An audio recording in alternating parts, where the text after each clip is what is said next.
छोटा मोटा व्लॉग आज कार्तिक से आने वाला नदी में जाकर रहा तो व्लॉग पूरा देख गयो, सपोर्ट बनाए रख गयो।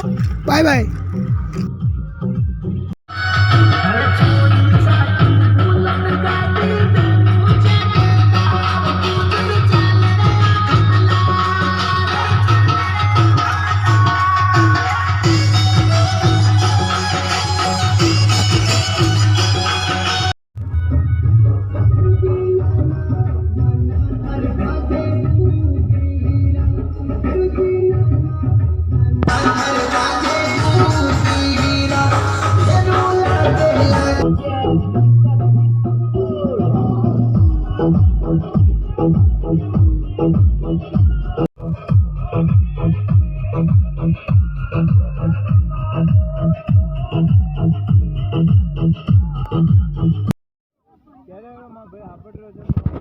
क्या